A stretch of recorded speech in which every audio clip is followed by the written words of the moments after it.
In today's episode, Greg and I are going to be talking about choosing a spot for your gardening and your design of that spot. Number 2, your tools that you should be using or the tools that you need to get by, some essentials that Greg likes and Greg's going to talk about. Number 3, soil and amendments. Number 4, mulch. And number 5, seeds. All right, so thanks for tuning in to episode 3 of the Maritime Gardening Podcast. I'm back with Greg Otten. How you doing today, Greg? I'm doing just great. Excellent. So today we're going to be covering basically information on getting started with gardening, like the things that overwhelm people typically that might prevent them from actually getting into gardening and the costs that go along with that, maybe some tools. And so that sum it up pretty well? Yeah, I mean, the notion is, let's say you don't have a garden, but you have a piece of land somewhere, a backyard, or maybe Right. you're going to rent a plot at the local those community gardens. Yes. So I think those things are relatively cheap, $20. You want to choose one of those spaces, or you've got a yard, Right. or your friend's yard, or whatever. Yeah. Or a piece somewhere in the forest, somewhere. Yeah. Around land. Yeah. Sure. I didn't say that. Why not? Like let's say you don't have a garden, you think this might be the year that you're going to give it a try. How do you get started? What do I need? And it's the middle of May, so it's time to get going on that. Yeah. Okay. I know you tend to operate pretty lean when it comes to equipment and and resources, which is great because that's going to be more appealing to people who are just getting into this or maybe getting back into it. So, all right, so kick things off. All right. Number one is you got to choose a spot. Let's say I'm just going to speak to having a yard. Okay. So Right. Apologies to anyone who doesn't have a yard. Yeah. I have a very small one. Apply this logic to wherever, whatever site you might have at your disposal. Right. You got a yard, and I see this all the time. People tend to put the garden where, the most useless corner of the yard that they don't want, right? Or they tuck it away somewhere. It's not, and really you should put the garden in the place that most favors growing vegetables. Okay. You're not trying to grow moss. You're not trying to grow, weeds. You're trying to grow like lush, beautiful vegetables. And to do that, you need sun. You need lots of sun. You need all the sun you can get. Yeah. So you need to find the sunniest spot in your yard. A lot of people are going to be constrained because they don't want to have a garden in their front yard. Yeah, it would be right down by the road in my case. That's right. So, you need to move. There you go. Okay. It's not uncommon. If you go to various, I remember when I was living in Ontario, you'd go to certain little streets in Toronto, and you'd see Italians with like their whole front lawn. The whole thing would be garden. There'd be tomato. Yeah, why not? They'd use the space, right? Yeah. Anyway, so you got to figure out where south is. Mm-hmm. And the best way to do it, other than just having a compass, is get out. And even then, even if you know where south is, you might not have the sunniest spot because of trees and other things like that. So, right. What I would do is go outside, at the sunrise and see where the sun's shining. Mm-hmm. Go outside at like 10 o'clock, see where the sun's, put a rock on the ground or make a mark. See what part of the ground the sun is on at 10. See what part of the ground the sun's on at 12, probably everywhere. And, every couple hours, just put a different marker where the sun is. And you're going to find, that spot. There's an ideal spot. And the other thing is, is it really windy or is there shelter? I know where I live, we get a wind coming right off the ocean. And I moved my garden a number of years ago, and it made a huge difference because I put it in the lee of the house. And there's, sort of trees and forests. So anything that loves heat doesn't want too much wind because wind's going to lower the soil temperature, right? It's just going to blow the heat right off the soil, just like any wind chill, right? Mm-hmm. If it's 20 degrees in the air and the sun is full sun and there's no wind, if you're standing in that sun, it doesn't feel like it's 20. It feels like if there's no wind, it feels like it's 30. Yeah, right. I don't know what you'd call that. It's like the opposite of wind chill. Yeah. Sun heat. That's a good point. Yeah. So, you can sort of create, you want to find that ideal microclimate that doesn't have too much wind, that's nice and sunny. So your soil is going to get nice and warm, and your plants are going to get all the light they need because plants are photosynthetic. They need light to grow. No. Right. Right. So that's number one. Okay. Number two is, how do you want your garden to look? Do you want, a box, wooden bed, a raised bed? Personally, there's we're going to have an episode on this, I believe, Right. about raised beds. I think Yes. the episode is raised beds. Are they all that in a bag of chips or something? Some Right. sort of title like that. Right. Sounds good. They're all the rage right now, but from what I have seen, they're more work. They create work for you because you're planting high, and Right. the water is on the ground. Yeah. So, I would say 6 inches high is as high as you want to go. Any Right. higher than that, you're making work for yourself. Any higher than that, and you're going to have to do the watering. Right. Who wants to do that? Yeah. No. I was Not getting us. eaten alive by mosquitoes this morning, watering some of my the seedlings. When you got little seedlings, you got to water them because the roots aren't that deep. Right. But you don't want to be out there getting eaten alive by black flies and mosquitoes watering your garden. No. So, and the other thing is money. You're going to spend a lot of money on some sort of wood. It's all going to rot. Yeah. It's going to rot. So I've got gardens. I've got different styles. I've got some that are bordered by. I like to border things that you don't need to. The plants don't care. You can Right. just make a mound and go. I have everything bordered because I just like the way it looks. Yeah. It looks nice, organized. I've got some that are rough cut, heavy timbers. I've got some that are granite rocks because I got a lot of rocks. Mm-hmm. Just they look kind of cool, and the rocks gather heat. I got some that are just dead trees Yeah. that I just pegged into the ground, sort of thing, with wooden pegs. Well, come to think of it, I don't remember my grandfather's gardens having any sort of raised bed part to it, or even borders for that matter. It must be more of a cosmetic thing, is it? Yeah, I think it's become the way people do things now Yeah. because it seems like today everything we do we have to figure out a way to spend a fortune in doing it. Yeah. Complicate it. You don't need any of that at all. And actually, I was incorrect. I have beds in my garden that don't have any sort of border whatsoever. They're just, Right. you can just tell they're slightly higher than the grade. Okay. Gotcha. A couple inches basically. All right. And like I grew potatoes on one of those last year, and they grew great. Yeah.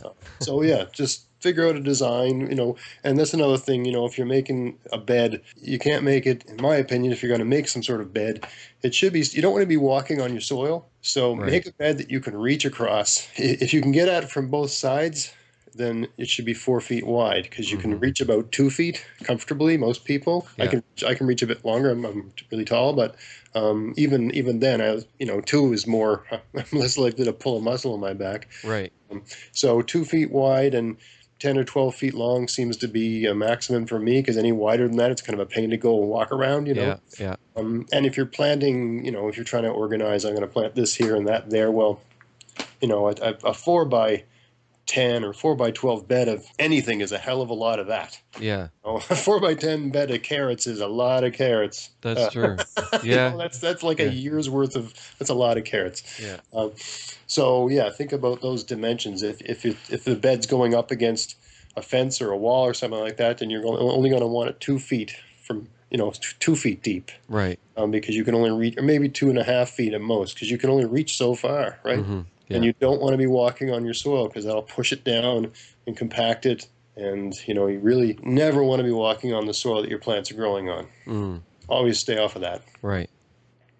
All right, so that's choosing a spot and a design. And the next thing is tools, Yeah. because you need tools. Now, I'm going to say that you only need 5 tools, but I'm not counting a wheelbarrow Right. because that's conveyance. Yeah. Yeah. Right. You got to Right. cheat there because Yeah. 5's just a better number than 6. Sure. So you got to have a wheelbarrow. You can get by with it, or you can use a bucket or something like that. Yeah. It's, A lot more work though. my whole garden in the backyard, I could maintain that with 1 tool and a bucket if I had to, if it was the end of Yeah. the world and that's all I had. Yeah. And I wasn't like 70 years old. Or there's a reason people had a lot of kids in the old days. That's true. Uh, Yeah. I hope to be able to do that when I'm 70. Hopefully I'll be spry. But anyway, 5 tools. So number 1 tool, my number one, and I'm basing this on what I use. Right. Okay, I've got a large garden. I've been gardening for years, and what do I use 99.999% of the time? And the number one go-to tool, and we'll put a picture of this thing in the show notes. It's called the Ho Mi Digger. It's a Korean tool. It's been used for over 5,000 years. It's just a great tool. I use it all the time. It's my number one go-to tool, and it's just one solid piece of steel connected to a little handle. It's shaped like I guess, a plow, and I think you'll find nothing cuts through, digs up, separates soil with that kind of ease. It's a great tool. I bought it at Lee Valley. We're not getting any money from Lee Valley, Yeah. but I bought it from Lee Valley, and but it's really it's a hand tool, something you hold in your hand, Yeah. and it's shaped like a plow, like the kind of plow you'd pull behind a horse in olden times. Yeah, I'm looking at it right now. It looks pretty cool. And you can do almost everything with that tool. I could manage my entire garden with that tool. You Hmm. can sort of, I mean, it's inefficient for a lot of things, but what it does really well is it digs holes. You can get at a rock, and you can get under things. It's really good for weeding because it doesn't cut the weed. It just sort of pulls away the soil around it. Just it's designed. It's sort of, Right. and the other thing is you're not hacking, you're not swinging like an axe sort of thing. You Hmm. just pull, and it pulls itself into the ground on its own. It's a very Nice. sort of economical design, very simple, and it lasts a million years. I've got two of them. Yeah. One of them, the handle wore out, and I just drove it into a piece of wood Yeah. to replace the handle. And Sounds like Greg. Yeah. yes, yeah, that's number one tool. They're not cheap. I have never been able to find them for less than like, I don't know what they cost, like $25. They're quite expensive for what they are. Anyway, so shovel, you got to Gotcha. have a shovel, and there's lots of different kinds of shovels. I'd get something with the longest handle you can get. You don't want to be bending over and breaking your back. Right. I don't know why they make shovels with these little 3-foot handles. Who on earth, Mm. would want to use that when you could have, if you have a long handle, well, if you want to tighten up your grip and be short, Yeah. you have the options, right? Um, A very short person. well, yeah, but really short person can use a long shovel, no problem. That's true. They can just hold it lower. Yeah. So you got the options. And if they Right. wanted to be able to reach with it, they Yeah. could. That's when you put your kids to work. That's right. Yeah. Anyway, there's shovels called gardening shovels, which have a square end. Don't get that one. That's for like flower gardening, and it's for like edging and cutting. If you got a big host and you want to cut it in half, and Right. it's really not for you want a round nose shovel. It's the classic sort of spade Yeah. shape, Right. because that will go into the ground easier than anything else. If you got to dig a hole, if you're Yeah. trying to work some soil and you're trying to get in there, or you're trying to punch through sod Right. or whatever, that's the tool to use. And get a file and sharpen the end of your shovel, make it sharp, because Hmm. it'll work a lot better. I mean, my father, I don't remember my father doing that, but I saw some guy doing it once, and I thought, what a great idea. You just put an edge on that thing and it'll just glide through. That is a good idea. Yeah, and I guess in a tight spot, you could use it as a weapon. Exactly. Yeah. Hey, well, when those deer are coming out of the woods, eyeing your tomatoes or whatever. That's right. Yeah. That's right. You can just go to work on them. Nothing, nothing. No, that's just another topic. Okay, we'll go there. Uh, Yeah. moving on. So the shovel. Now, that's number two. Now those are two really important things. So some sort of digging tool, a shovel, because you got to dig, you got to deal with different materials, whatever it's manure or Yeah. whatever you're dealing with. I would say the next three important in no particular order. You can get by without them, but because you can use your hands or your shovel or your homie digger, but they do the job much better. So a Right. rake, not a leaf rake, but the sort of Right. square sort of shaped rake, Yeah. because you need that for like smoothing out surfaces, and it Sure. can also be handy for various forms of weeding.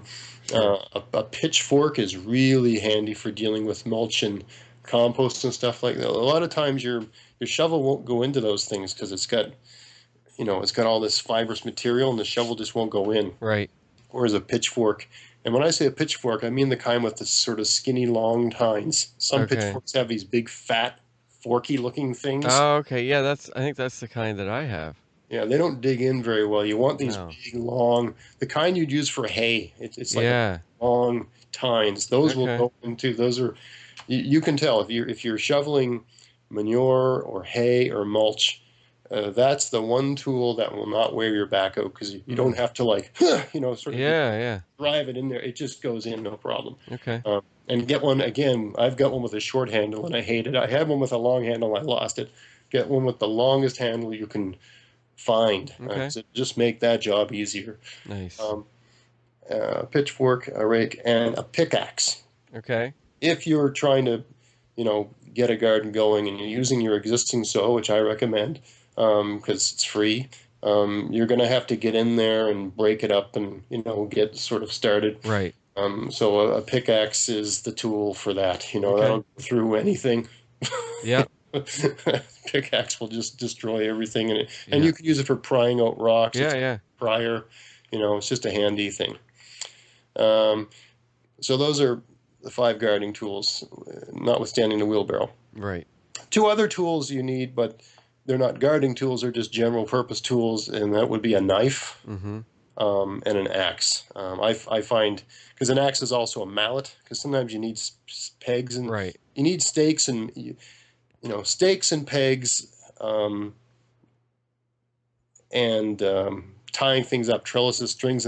You're always dealing with string, stakes, and pegs in a Okay. garden. Okay. You've got things you need to suspend or put up, and you need a knife to cut the rope or whatever, or to whittle.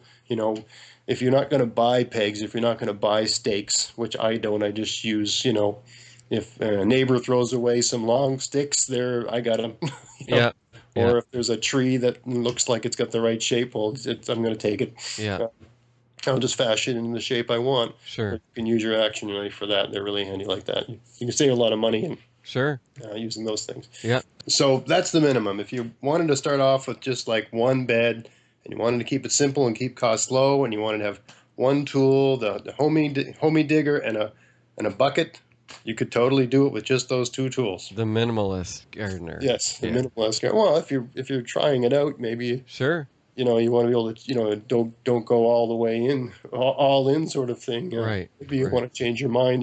Yeah. Even 25 or 30 bucks, I don't think that's too bad for a tool that you consider so essential. So, Oh, and it's robust. yeah. It'll last you as Yeah. long as you have an arm. I mean, the way I approach gardening is always. I mean, it's an art form, but it's also you should try to you know get back what you put in.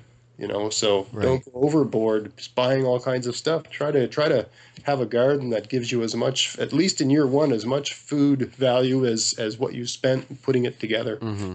And every year after that's going to be gravy. Yeah.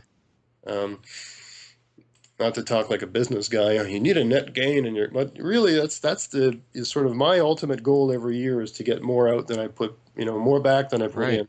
Well, makes sense. Yeah. All right. So that's tools. Now the next thing is the soil. Right. Okay. I've got my tools. I've got some sort of box or just an area. Now, is my soil good enough? Do I need to buy some soil? Should I buy 30 bags of stuff from the hardware store? Mm-hmm. What do I do? Well, I mean, you can do that. You can buy Right. 30 bags of topsoil from the garden center if you want. Mm-hmm. I would stay away from. Everybody buys peat moss. I don't really know why I don't buy it. It's peat moss is acidic, and you don't want an acidic soil. So Okay. um, aside from the fact that they had to destroy a bog to harvest it, but anyway, Yep. it really, in my experience, it's not the be all and end all of gardening. Um, and besides the fact, if you buy it, you can't plant in it. It has to be worked into your soil, so you have to till. Right. And my approach to gardening is no-till gardening. So Mm-hmm. I'm not tilling that, and I'm certainly not going to turn it over with a pitchfork and Right. break my back. Right. And you got to pay for it. Right. So you know, start with the soil you have. What do you have there? If you've got grass, one trick is to just cut the sod out and turn the sod over, Mm. and the grass can't grow backwards back up there. Uh, so you just kill it basically. Yeah. You're Yeah. turning that sod into soil again. Yeah.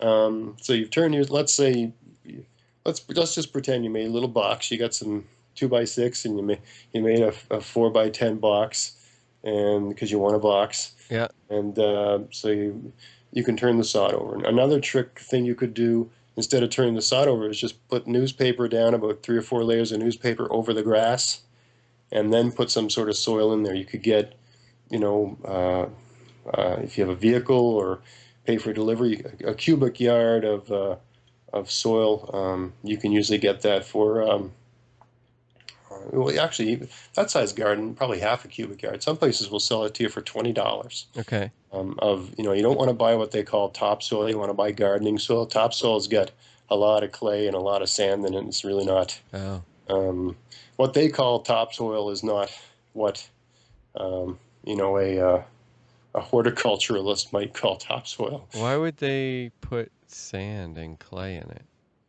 Well, because topsoil is what you use to grow grass in. Okay. And so no one really cares. It's got to be tough enough for you to. It's supposed to be, something you can stand on. Right. It's going to sort of hold up to being stood Okay. on. And not only that, I mean, no one expects grass to grow in healthy soil. Right.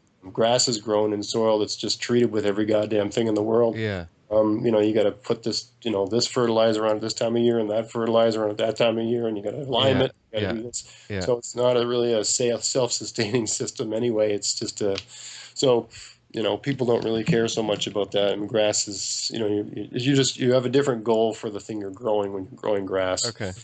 So that's one option, and it's relatively inexpensive, and you're off to the races. Another option, and which I've done, and it's actually better soil, although it's a bit more work, is you just find a horse stable somewhere and just get reasonably aged horse manure. One thing you can do is, even if the horse manure isn't aged, you build your beds in the fall for the Yeah. following year, and it's going to be aged by spring anyway. You That's just throw true. it in there. But a lot of them will have like a different piles, right? Yeah. And then they usually don't sell it. They want to nobody wants it because unlike the other manures like cow manure, um, a horse when it eats a weed or Yes, do tell me about the different manures.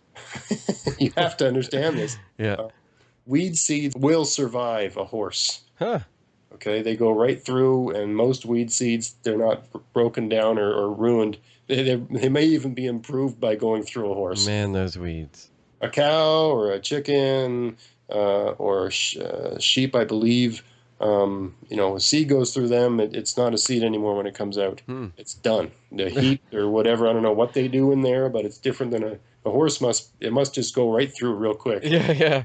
They don't, not a lot happens. It comes out, and you can tell, like, I've got like, various gardens. You'll have these sort of balls of, well, you know what it is. Yeah. And I mean, it just looks like a ball of grass, Grass. Yeah. or a ball of seeds. Yeah. Yeah. And you'll see like a ball of, it'll just start growing. Yeah, it makes you wonder and how they get enough nutrition out of it. they get something out of But it. yeah. So anyway, that's a free nothing. I mean, horse manure is just a great soil. Mm-hmm. As long as it's brown, the darker brown it is, if it's ideally it's not in balls and it's dark. Okay. That's ideally. That's something can be hard to find. So Yeah. if it's still shaped in those sort of pucks or balls, but it's dark brown, that's aged enough. Yeah. If it's green, not only is it not aged enough, but it smells so bad you don't want to be around it. So stay away from that. Yeah. But I'm only talking about this because that's Yeah. the cheapest, sort of medium you can find is horse manure, and it's almost always free. Yeah. And it's extremely good. Okay. Like you could just get a bucket of horse manure, like a storage container, Yeah. dump it on the ground, put 2 zucchini seeds in it, and you'll have huge zucchini, and they're going to grow great. Yeah. So I mean, it's a great. I've planted strawberries straight in it, and they grow great. Everything seems to grow great in it. Huh. But it's got a lot of weeds, Yeah. right? So a solution to that is when you put all that manure down, you put paper over the manure, Okay. about three or 4 layers of newspaper. Yeah. And then when you're planting, it's ideal for transplanting because you just poke a little hole where your transplant goes in. Okay. So maybe the odd weed it might poke up through that hole, but the rest of it, the weeds are going to hit that paper, and they just can't get through because of the weave of the paper. And then they die. They'll just die, and then the paper Yeah. will break down fairly quickly. Okay. In about a month, that newspaper will just disappear, and it'll become fertilizer. Okay. So, anyway, that's soil, and of course amendments. Like if you're using the soil you have, you probably want to put some sort of manure on it or something. Yeah. You don't know what kind of soil you're dealing with. Mm-hmm. So if you're not adding soil and you're using the soil you have, you're gonna probably want to. If the soil you have is full of worms, then it's probably pretty good soil. Mm. Because worms make worm manure. Worm manure is the best manure there is. Okay. If there's not a lot of worms, then maybe you've got issues, but you don't have time to send your soil to an agricultural college to get it, tested. No. So, I mean, there's things you can do. There's things that will grow in the poorest soil, like beans and peas. They will grow in the worst soil. Mm. So if you just want to try something this year and you don't know what kind of soil you've got, just put some beans and peas in there. Test And it out. yeah, and the beauty of beans and peas is they both fix nitrogen in the soil, so they'll improve your soil anyway. Okay. They really don't take much away. They sort of add to the soil. Yeah. Another way to test your soil is to plant potatoes in it, because if it's great soil, you should get 10 potatoes per plant. So you Mm. can use that as a gauge. If you get like one potato per plant, there's something wrong Something with not right. something's not right with Yeah. that soil. And it's the original potato that you put in the ground. Yeah. That would be usually the original potato is pretty nasty by 2 months in the ground, but Yeah. yeah, and I've done that. Usually when I make a new garden bed, I just use the soil that's there, and um, I'll put a bit of mulch over top of it and just see, just Right. curiosity. Yeah. And sometimes I have great results, and most often it's lousy because the soil on my property is terrible. Mm. So then it's time to get the horse manure going. Yeah. Get the So horse manure. so you just hit a local stable and they're okay with you just knock on the door. Hey, I'm just here to get a bucket of manure. Yeah, or you just go look on Kijiji. You just type manure or manure free, and there'll always be some. Or like the manure is free, but you got to pay them $20 to like dump a bunch in Uh, your, because they'll like some of these if you want a lot, like you want a pickup truck full, yeah. you give them like $15-20, and they'll use their tractor Yeah. to dump it in. It's their time and their gas and all that sort of stuff. So, but for $20 for like a truckload of prime growing medium, what you buy, what is called gardening soil, if you compared the two, got a scientist in a lab and compared the two, that horse manure has got more of everything. Yeah. It's just a whole nother game. And Hmm. especially after that manure's been in your garden for a year or two, it's just like black, beautiful, incredible stuff. Hmm. And the worms, of course, they get in there and they make everything better. Nice. That's enough. I think we Yeah. on soil and amendments. Another thing you need is mulch. Once your plants are, this whole permaculture approach to gardening, mulches are key. Once you've got plants and they're growing, you're going to want to put something over that soil so that the soil isn't exposed to the sun and the air. The soil will Mm. always stay wet and moist, which is what the plants want. So the plants get constant moisture at just the level they want. So whenever they need water, they got the amount of water they want. Okay. You don't want them like a child. You wouldn't want a baby going through periods of starvation or dehydration. You No. want that No. baby to get milk whenever it wants milk, Yeah. whenever it needs milk. Yeah. It's the same thing. You want the plant to get water whenever it wants water, because whenever it wants water, that's when it needs water. Uh, Right. so mulch will, to a large extent, ensure that by keeping your soil from drying out. Hmm. It'll also keep your soil from getting compacted, so it'll still stay nice and soft, A bit of which a allows cushion. Yeah. that's right, and that allows the roots to get in there, and it also just allows all the living things in the soil to sort of do their thing, and Yeah. they're going to work for you. So you're just helping Nice. everything out. You're helping the things that are helping you. Yeah. So various sources of mulch available. You can, if you go to a sort of landscaping supplies place, I would advise against buying the sort of colored wood chips that they sell. They don't really have much in them. They are a mulch, but they don't have. You want a mulch that's going to feed your soil as well. Yeah. So some places will have what's called tub ground mulch, and that'll have like leaves and bark and sticks and all kinds of things in it.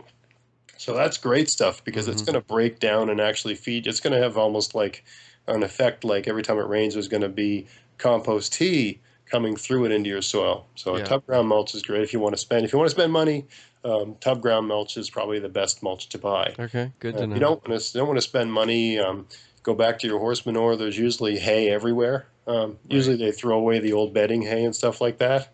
So you can use that old hay. That's got weeds in it too. So Yeah. it's you want to save money, you probably got to work a little harder. But Right. I do that all the time. It's Yeah. not a big deal. And usually if you put anything in your garden that's weedy, the weeds grow once, and then you Right. pull them. And because you've got a mulch, you're not going to get new weeds because the mulch is going to sort of keep mulches keep weeds under control. Okay. So old hay, any sort of hay, leaves. You run them with your lawnmower, grass clippings.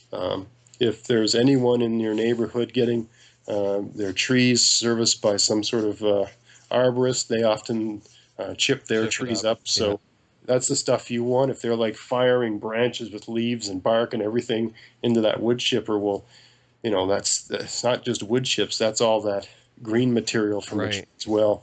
So Right. that's going to over time break down and feed your soil Mm. as well. And often Nice. they'll just let you take that. They got to take that stuff somewhere. Yeah. It They, costs money to get rid of it now. they have to pay to get rid of it. So if you come across those guys, sweet talk them into giving you some wood chips. Sure. So that's mulch. And finally, seeds.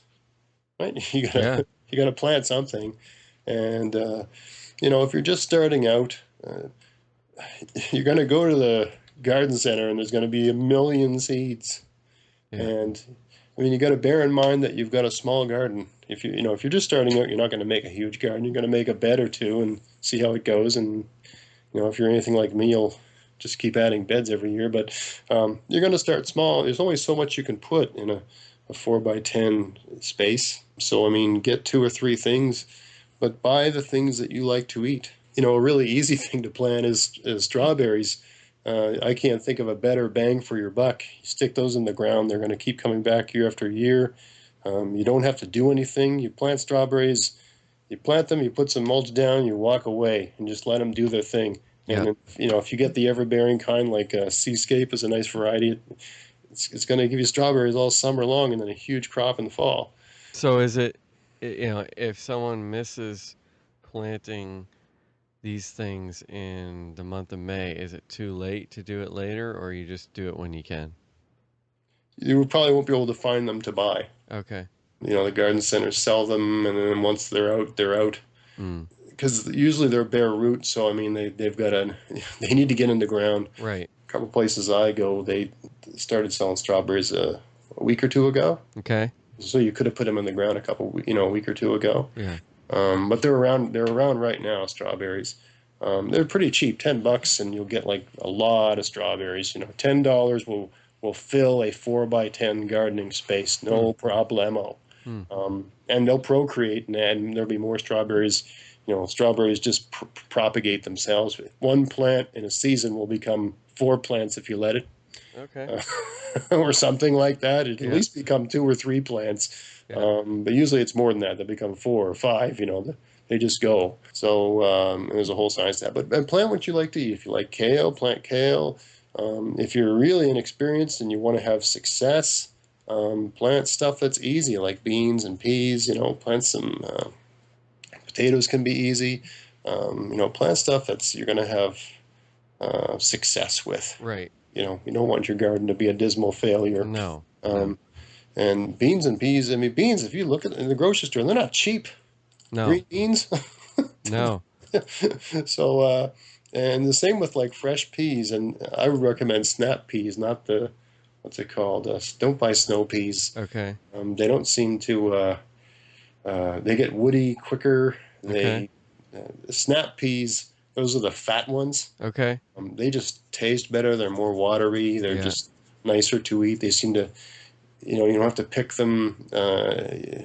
if you're growing snow peas, you got to pick them like every day. Like you can't miss a day because Right. they seem to like there's a day, one day too many, and they're no good anymore. Gotcha.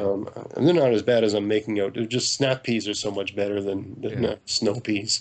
So make sure. My recommendation is you get snap peas. Okay. And there's lots of different varieties. So maybe I can do a show on that too. Yeah, But for sure. like beans, there's a variety called Provider that's very very reliable. It's a bush bean, and it's a really reliable bean. It's you can't go wrong. Okay. Not only that, but you can save your seeds. So you buy one pack of seeds at Provider, you never have to buy seeds again Gotcha. if you don't want to. Cool. Yeah. Very good. So that kind of summarizes the key points that you wanted to cover in this episode. Yeah, I think so. Awesome. Anything else you could think of that I didn't? No, I don't think at all. Are you ready to make a garden in your backyard, Dave? You know what? Every time I talk to you, I feel like I want to do that. And you never know. I might just do that. I've got some drainage issues on the property here that I think flow through the areas that get the most sun. So I'm not sure what to do there, but I'll have to have you down. Yes. I'll have to have you down so you can laugh at my yard and say, well, maybe you should stick to growing things on your deck. But anyway, we'll see how it goes. Yeah, I'll definitely have to get you down. But awesome. Yeah, that was a very informative episode. So we've decided that in this episode we want to have a little contest. So we're going to draw one lucky winner who's going to win one of these homemade gardening tools from Lee Valley. All you need to do is make sure you're subscribed to the Maritime Gardening email list. That's our newsletter where we let people know by email when the next episode's coming and whatnot, any news and updates. Also, if you want to increase your chance of winning, we're going to draw from the people who share this episode on Facebook or social media. So if you're already on the email list, you already have a chance to win. If you're not on the email list, by all means, go to maritimegardening.com and subscribe to the email list.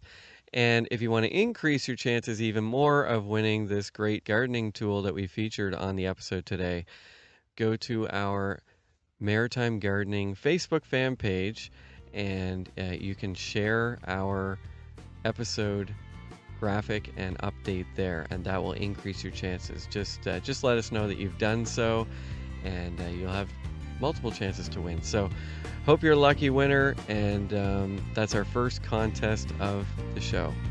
You can check out the show notes, find out all about the tools that Greg talked about, and everything else, all the other key points. Just go to maritimegardening.com/003, or just go to Maritime Gardening and you'll find the latest episode right there.